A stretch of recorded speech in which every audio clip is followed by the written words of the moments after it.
बंगाल की जीत मैं मानता हूं सही मायनों में एक ऐतिहासिक जीत है।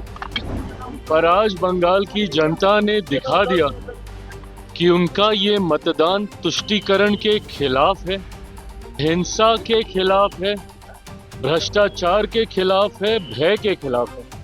जितने भी विपक्षी दल थे, एक करके वो खुद ही धराशायी हो रहे। ममता बनर्जी जी की ये हार आने वाले दिनों में इंडिया अलायंस को भी पूरी तरीके से समाप्त कर देगी।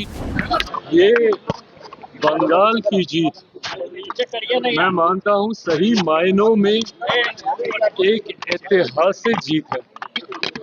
बंगाल जिसके बारे में हमेशा कहा जाता था कि ये एनडीए भाजपा के लिए बंगाल जीतना कभी संभव नहीं होगा, पर आज बंगाल की जनता ने दिखा दिया कि उनका ये मतदान तुष्टीकरण के खिलाफ है, हिंसा के खिलाफ है, भ्रष्टाचार के खिलाफ है, भय के खिलाफ है।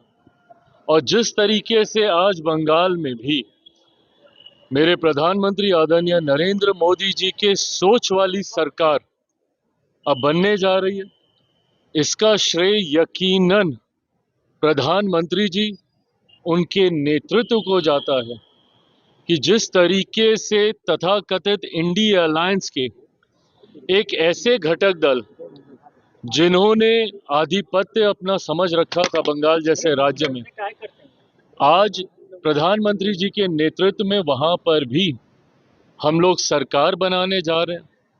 5 राज्यों में आए चुनाव परिणाम दर्शाता है कि किस तरीके से असम की जीत 2/3 से ज्यादा लगभग सीटें जीतकर वहां पर भी सरकार बनाने जा रहे हैं पुडुचेरी में।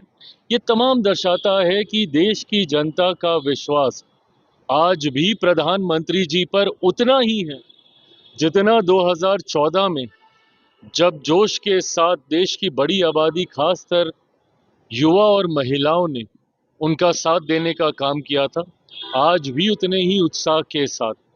और अब मैं ये मानता हूं कि इन परिणामों के साथ हम लोग कम से कम अब यह अंदाजा लगा सकते हैं कि 2029 में लोकसभा में एक बार फिर से एनडीए की बहुत बड़ी जीत मौजूदा प्रधानमंत्री जी के नेतृत्व में होने जा रही है। जितने भी विपक्षी दल थे, एक करके वो खुद ही धराशायी हो रहे। लेफ्ट जैसी पार्टियां, एकमात्र केरल में उनकी सरकार थी, वो भी समाप्त हो गई। और वहां पे किसने समाप्त किया? इन्हीं के घटक दलों में से एक। जो इंडिया अलायंस ये लोग बनाते हैं, उसी इंडिया अलायंस में लेफ्ट भी है और कांग्रेस भी है। कांग्रेस ने ही वहां पे लेफ्ट को समाप्त करने का काम किया।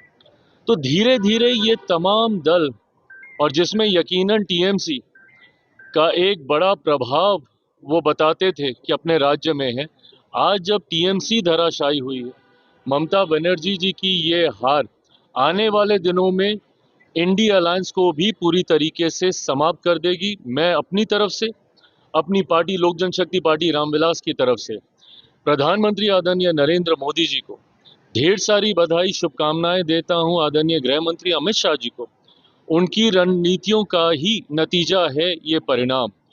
और खुशी इस बात की है कि भारतीय जनता पार्टी के राष्ट्रीय अध्यक्ष जो बिहार से ही हैं, उनके नेतृत्व में ये पहला चुनाव था और उनके नेतृत्व में भाजपा को एक बड़ी जीत हासिल हुई है। तो मैं भाजपा के राष्ट्रीय अध्यक्ष नितिन नवीन जी को भी ढेर सारी बधाई।